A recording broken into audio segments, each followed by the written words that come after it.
আমার ইজ্জত বাঁচাতে বা জীবনটা বাঁচাতে একটা ব্যবস্থা নিয়েছে, কিন্তু আমি তো ফিরে আসবোই ইনশাল্লাহ। আমার মৃত্যুদণ্ড দিয়েছে, আমি পরোয়া করি না, আমি আসবো, সময় হলে আসবো। তবে তার আগে এতদিন তারেক জিয়া, খালেদা জিয়া, তাদের এত নাম শুনেছেন আপনারা, তাদের আমলটা একটু দেখেন। কারণ না দেখা পর্যন্ত তো আপনারা বুঝবেন না। যেমন ইনুস সম্পর্কে যখন আমি কিছু বলতাম তখন কেউ বিশ্বাস করতে চাইতো না। 2018 সাল থেকে সে চক্রান্ত করে যাচ্ছে। 2007 সালে নিজে দল করার চেষ্টা করেছে। 2011 সাল থেকে তার চেষ্টাই ছিল কিভাবে আমাকে ক্ষমতাচ্যুত করবে বা হত্যা করবে।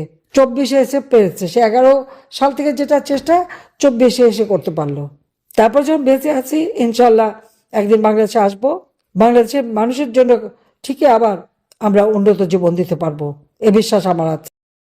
ভোট একটা হলো, ভোটাররা ভোট না দিলেও 59% ভোট পড়ে গেছে। 3.5 ঘন্টা পরে 14% ভোট, আর তারপরে পরে 59%। কাজে কি হারে চুরি! আওয়ামী লীগ আমলের ইলেকশন 14, 18, 24 নিয়ে প্রশ্ন যারা তোলে, তাদের কাছে আমার প্রশ্ন যে এই ইলেকশনটা কেমন হলো দেখলেন তো? ভোট কারচুপি কাকে বলে? আমাদেরকে বলা হতো দিনের ভোট রাতে, আর এখন আমরা কি দেখলাম? দিনের ভোট সন্ধ্যা, আগের দিনের সন্ধ্যা থেকে শুরু, এবং গুনতে গুনতে এত বেশি হয়ে গেল, আর এমন বেসামাল যে এখনো হ্যানা ভোট সংশোধন করে যাচ্ছে আর প্রজ্ঞাপন দিয়ে যাচ্ছে। এর থেকেই তো প্রমাণ হয় যে কিভাবে কারচুপিটা হয়েছে। যদিও বিদেশিদের এনে দেখালো, লাইন লাইন করানো হলো এবং খুব ভালো ইলেকশন, তাহলে ভোটটা আসলো কোত্থেকে? অপরাধীদের ইন্ডেমনিটি দিয়েছে। এই ইন্ডেমনিটি প্রত্যাহার করে প্রত্যেকটা অগ্নিসন্ত্রাসকারী, এই খুনিদের বিচার করতে হবে, এবং এই মুহূর্তে আওয়ামী লীগের উপর থেকে ব্যান তুলে দিতে হবে, সমস্ত বন্দীদের মুক্তি দিতে হবে। আগামী 7 মার্চ এবং 17 মার্চ, 26 মার্চ, 7ই মার্চ জাতির পিতার সেই ঐতিহাসিক ভাষণ, যে ভাষণ ইউনেস্কো কর্তৃক, জাতিসংঘ কর্তৃক বিশ্ব প্রামাণ্য দলিলে স্থান পেয়েছে, যে ভাষণ সারা বিশ্বের 2500 বছরের যত ভাষণ জনগণকে উদ্বুদ্ধ করা, তার মধ্যে সর্বশ্রেষ্ঠ ভাষণ 7ই মার্চের ভাষণ। 17 মার্চ জাতির পিতা বঙ্গবন্ধু শেখ মুজিবের জন্মদিন, আমরা শিশু দিবস হিসেবে উদযাপন করি। সেই শিশু দিবস হিসেবেই এটাকে উদযাপন করতে হবে, সেই উদ্যোগটা নিতে হবে। 26 মার্চ আমাদের স্বাধীনতা দিবস। 26 মার্চ জাতির পিতা বঙ্গবন্ধু শেখ মুজিবুর রহমান স্বাধীনতার ঘোষণা দেন, তারপরেই তাকে গ্রেপ্তার করে এবং পাকিস্তানে বন্দী করে নিয়ে যায়, রাষ্ট্রদ্রোহী মামলা দেয়, এমনকি ফাঁসির আদেশ দিয়েছিল। কিন্তু এর মধ্যে পাকিস্তানি হানাদার বাহিনী আমাদের মুক্তি বাহিনী এবং মিত্র বাহিনী, ভারতীয় বাহিনীর কাছে সারেন্ডার করে। কাজে জাতির পিতা মুক্তি পান, ফিরে আসেন দেশে। কাজে 26 মার্চ আমরা যথাযোগ্য মর্যাদার সাথে উদযাপন করব। যে যারা নির্যাতিতা, প্রত্যেকে ওই যে সেই যেইভাবে নির্যাতন করেছে তার একটা মামলা তার বিরুদ্ধে করতেই হবে। সবাই একটা মামলা দায়ের করবেন। মামলা যদি না নেয়, থানা যদি না নেয়, সেটাও একটা সংবাদ হবে। আর অনলাইনে আপনারা দিতে পারেন বা কোর্টে মামলা করতে পারেন, অথবা রেজিস্ট্রি করে করতে পারেন। যেভাবে হোক একটা মামলা করে কাগজটা হাতে রাখবেন। কারণ এই কারণে যে একটা হচ্ছে সেই অপরাধীদের শাস্তি দেওয়া, আর একটা হচ্ছে আল্লাহ একটা দিন দেবেই, আমরা যে সহযোগিতা করব, সাহায্য দেব, যাদের ঘর বাড়ি পুড়িয়েছে, যাদের এরকমভাবে ক্ষতিগ্রস্ত করেছে, তাদের প্রত্যেকে আমি বলবো যে সবাই একটা মামলা করে রাখেন। তাহলে যেটা দেখে আমরা সত্যিকার যারা ক্ষতিগ্রস্ত তাদেরকে সহযোগিতা করতে পারি। কারণ মামলা না করলে আমরা বুঝবো কি করে যে এ তো যে কেউ এসে বলবে যে আমি ক্ষতিগ্রস্ত। এই যে প্রত্যেকে একটা মামলা করে রাখবেন, যেভাবে হোক মামলা দিতে হবে, দিয়ে আপনারা রেখে দেবেন। এখন যদি মামলা নেওয়া চলে, ভবিষ্যতে কাজে লাগবে, সেটা আপনারা করবেন। হ্যাঁ, বাংলাদেশের ইতিহাসে সেই 91 সাল থেকে খালেদা যে প্রধানমন্ত্রী ছিলেন, তারপরে আমি প্রায় 20 বছর 7 মাস আমি প্রধানমন্ত্রী ছিলাম। এত বছর পরে, 35 বছর পরে আমাদের পুরুষ প্রধানমন্ত্রী এসেছে। আমরা দেখি কেমন দেশ চালায়। একজন এসেছিল শান্তির কথা বলে সারা বিশ্বে, কি সামাজিক ব্যবসার নামে দারিদ্রকে নাকি ইউনূস বলেছিল মিউজিয়ামে পাঠাবে।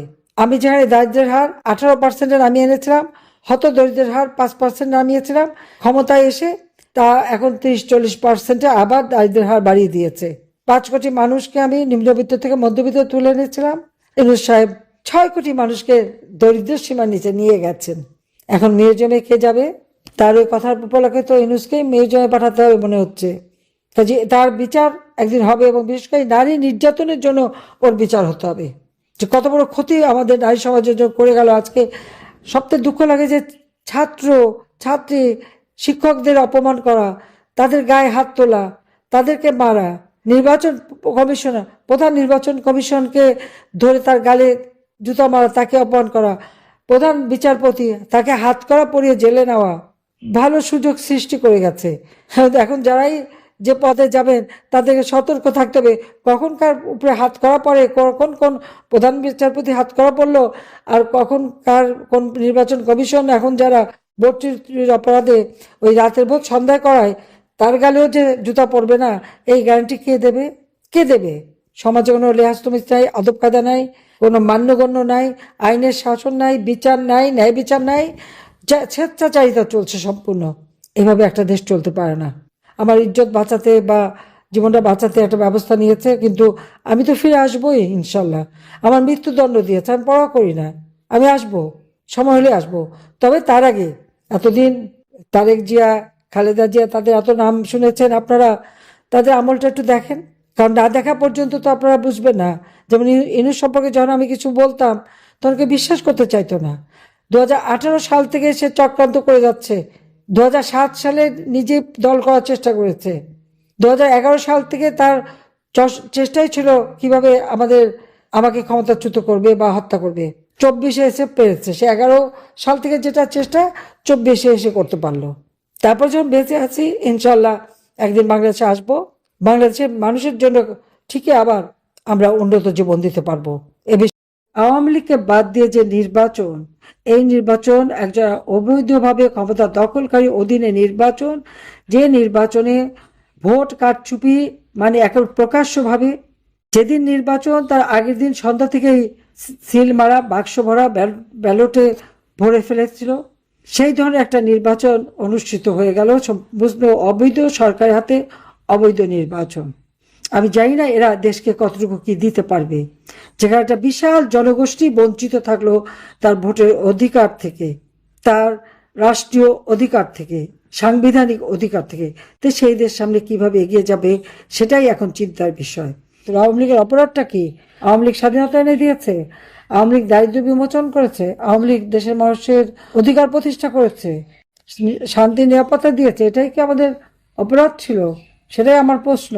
ইলেকশনের নামে একটা প্রহসন খেলে যে নির্বাচনে আওয়ামী লীগ অংশগ্রহণ করতে পারে নাই, যেখানে আওয়ামী লীগের ভোট 53%, সেই আওয়ামী লীগকে বাদ দিয়ে ইলেকশন করলে আর বাংলাদেশের 50 ভাগের অধিক ভোটারকে বঞ্চিত করে নির্বাচন করলে সেই নির্বাচন কখনো বৈধ হতে পারে না। অবৈধ সরকারের হাতে নির্বাচন অবৈধই থেকে যায়। আজকে দুর্ভাগ্য, বাংলাদেশে আওয়ামী লীগকে নির্বাচন করতে দেয়নি, তার নির্বাচন নামে যে খেলা, যে সরকার এসছে তার উপর দেশের মানুষ কোনো আস্থা বিশ্বাস রাখতে পারে না। একমাত্র আওয়ামী লীগই পারে বাংলাদেশের মানুষের ভাগ্য পরিবর্তন করতে, আওয়ামী লীগই পারে দেশকে উন্নত করতে, আওয়ামী লীগই পারে বাংলাদেশের জনগণের শান্তি নিরাপত্তা দিতে, উন্নতি দিতে এবং অর্থনৈতিক সমৃদ্ধি দিতে। তিল তিল করে 15টা বছর যে দেশটাকে গড়ে তুলেছিলাম, মাত্র 1 বছরের মধ্যে সেই দেশ ধ্বংস। তবে আমার দৃঢ় বিশ্বাস, বাংলাদেশের জনগণের প্রতি আমার আস্থা বিশ্বাস আছে, কারণ এত অপবাদ, এত বদনাম করা সত্ত্বেও যখনই নির্বাচন এসেছে এবং যখনই সার্ভে করেছে দেখা গেছে আওয়ামী লীগ, এমনকি আওয়ামী লীগ 53% ভোটার আওয়ামী লীগকে সমর্থন করে।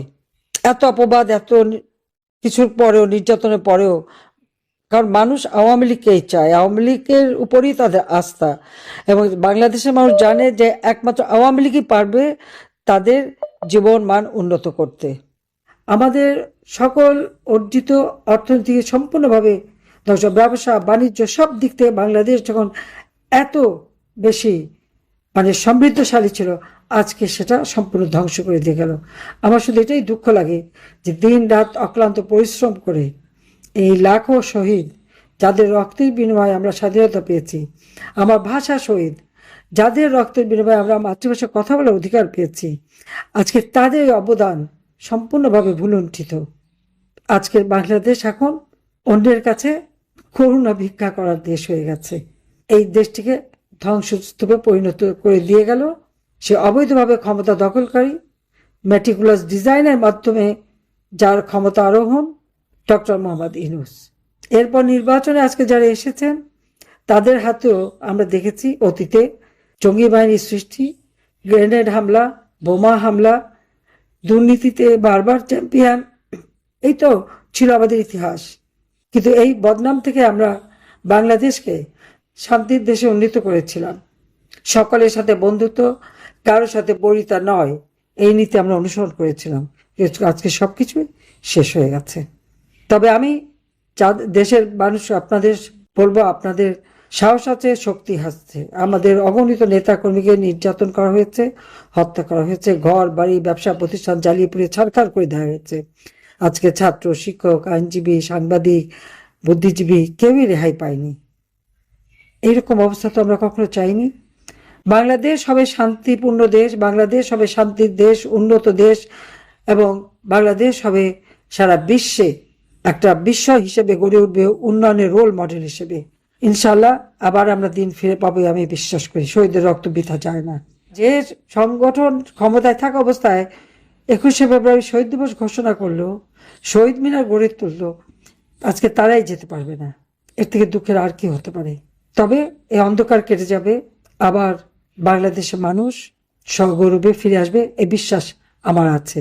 এই রমজান মাস সবাইকে আমি রমজানের মোবারকবাদ জানাচ্ছি এবং ভাষা শহীদদের প্রতি আমার শ্রদ্ধা জানাচ্ছি। ইনশাল্লাহ দিন ফিরে আসবে, জাতির পিতা বঙ্গবন্ধু শেখ মুজিবুর রহমানের স্বপ্নের সোনার বাংলা আমরা। যাক, সবাই ভালো থাকেন, সুস্থ থাকেন। রমজানের মোবারকবাদ জানাই, ঈদের আগাম শুভেচ্ছা জানাই। জয় বাংলা, জয় বঙ্গবন্ধু, বাংলাদেশ চিরজীবী হোক।